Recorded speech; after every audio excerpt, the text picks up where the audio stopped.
अभी इसी सांस के भीतर तुम्हारे सीने में एक हल्की सी सरसराहट उठ रही है, जैसे हवा ने तुम्हारी पसलियों के बीच कोई अदृश्य बीज रख दिया हो। ये शब्द नहीं है, ये धड़कनों के बीच का सूक्ष्म कंपन है। नमस्कार दोस्तों, आप सभी का स्वागत है आपके अपने चैनल भक्ति लोग टीवी पर। यहाँ पर आपको स्पिरिचुअल मैसेज यानी कि संदेश मिलते रहते हैं अच्छे।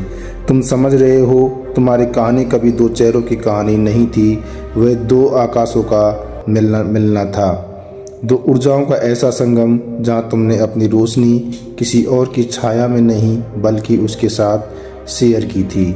जब तुम किसी को इतने लंबे समय तक अपने भीतर जगह दे देते हो कि वह तुम्हारी भीतर तुम्हारी सुबहों और रातों का हिस्सा बन जाए, वो बस आदत नहीं रहता, वह तुम्हारी पहचान के ताने बाने में बुन जाता है। और पहचान में जरा सी दरार भी पड़े तो भीतर का पहाड़ भी हिल जाता है। जो कभी सहज था अब अनजाना डर बनकर लौट आया, क्योंकि जिसे तुम हवा की तरह सहजने लगे उसने तुम्हें स्थायी मान लिया था। जैसे सूरज रोज उगेगा, जैसे धड़कन अपने आप चलेगी, वैसे ही तुम भी रहोगे, बिना मांगे बिना शर्त के। तुम्हारी खामोशी को उसने हार समझा, तुम्हारी ठहराव को निर्भरता, तुम्हारे प्रेम को गारंटी। पर सृष्टि गारंटी पर नहीं चलती, वह संतुलन पर सांस लेती है। और जब तराजू एक और झुकता है तो दोस्तों ऊर्जा दिशा बदल देती है। तुम्हारे भीतर जो थकान पिघलती बर्फ की तरह जमा हो रही थी, वह सिर्फ दिल की नहीं थी, वह आत्मा की थकान थी। तुम्हारी रूह उस जगह से चुपचाप पीछे हटने लगी थी जहां तुम्हें देखा नहीं जा रहा था। और आत्मा का जाना शरीर से पहले शुरू हो जाता है।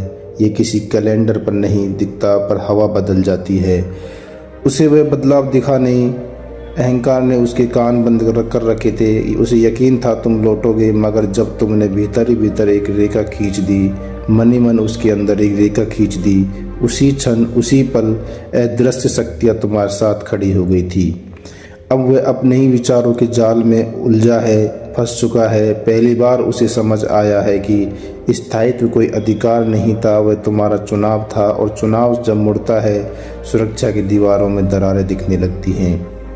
उसके भीतर जो बेचैनी है वह केवल तुम्हें खोने की नहीं है, वह उस रूप को खोने की है जो वह तुम्हारे साथ बन पाया था। तुम उसके लिए एक रिश्ता नहीं थे, तुम वह शांत कोना थे जहाँ वह बिना मुकुटों के बैठ सकता था। अब वही कोना खाली है, रातें लंबी हो गई हैं, छोटी छोटी बातें याद आ रही हैं, तुम्हारी आवाज़ का धीमा पड़ना, आंखों की नमी, लगातार कोशिशें। उसे अब समझ आ रहा है कि प्रेम अचानक नहीं टूटता, वह अपेक्षा की धूल में धीरे धीरे दबता है और एक दिन सांस लेना छोड़ देता है। तुम्हारे भीतर एक अलग ही मौसम उग रहा है। तुम्हारी ऊर्जा अब किसी को मनाने नहीं जाती, वह बस अपनी जगह पर स्थिर रहती है। तुम्हारी दूरी दंड नहीं है, वह तुम्हारी सीमाओं की रक्षा है। और जब तुमने अपने सम्मान को अपने प्रेम से आगे रखा, उसी पल तुम्हारे चारों ओर एक अंधे का कवच बन गया। दोस्तों, ये कठोरता नहीं, स्पष्टता है, ये पलटवार नहीं, परिपक्वता है। अब उसका डर तुम्हारी ताकत का आईना है। वह दो राहों के पर खड़ा है, या तो भागेगा या फिर अपना जीवन बदलेगा। पर ये राह तुम्हारी जिंदगी नहीं है, तुम्हारे हाथ में सिर्फ तुम्हारी शांति है। तुम्हें सीखना था कि प्रेम का अर्थ खुद को मिटा देना नहीं होता। तुम्हें जानना था कि धैर्य तभी तक गुण है जब तक वह तुम्हारे स्वाभिमान को नहीं काटता। और तुमने ये पाठ शरीर से नहीं, आत्मा से सीखा है। इसलिए तुम्हारी स्थिरता अब किसी के व्यवहार पर निर्भर नहीं करती। कभी तुम डरते थे कि वह चला जाएगा, आज वह डरता है कि तुम लौटोगे भी या नहीं। पर यह उलटफेर बदलने की आग नहीं, जागरण की रोशनी नहीं। तुम अब प्रतिक्रिया से नहीं, चेतना से जीते हो। ये यदि वह बदलेगा तो उसके शब्द नहीं, उसकी निरंतरता बोलेगी। यदि वह नहीं बदलेगा तो वह तुम्हारे कदम दर्द से नहीं, स्पष्टता से आगे बढ़ेंगे। क्योंकि सृष्टि किसी को खाली हाथ नहीं छोड़ती, या संबंध देती है या उसे भी गहरा आत्मबोध। तुम्हें अब प्रमाण मिल चुका है कि तुम कभी विकल्प नहीं थे, तुम बस देर से समझ गए और देर से पहचान गई चीज़ का मूल अधिक होता है। तुम्हारे भीतर जो शांति उग रही है वह उसकी वापसी से नहीं बंधी, वह तुम्हारी जागी हुई समझ से जन्मी है। यानी तुम्हारा प्रेम कमजोरी नहीं था, वह तुम्हारी क्षमता थी। तुम्हारा धैर्य हार नहीं था, वह तुम्हारी गहराई थी। तुम्हारा दर्द गलती नहीं थी, वह तुम्हारी संवेदनशीलता की गवाही था। कुछ लोग तुम्हारी ज़िंदगी में रहने नहीं, रहने नहीं तुम्हें तुम्हारी शक्ति दिखाने आते हैं। जब वह उद्देश्य पूरा हो जाता है, रास्ते अलग हो जाते हैं और उसमें हार नहीं विकास होता है।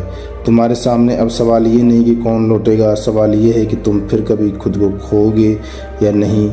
जिसने खुद को पा लिया वह अकेला नहीं रहता, और जैसे ही तुम इस सत्य को पूरी तरह स्वीकार करते हो, तुम्हारे भीतर एक नई स्वतंत्रता जन्म लेती है।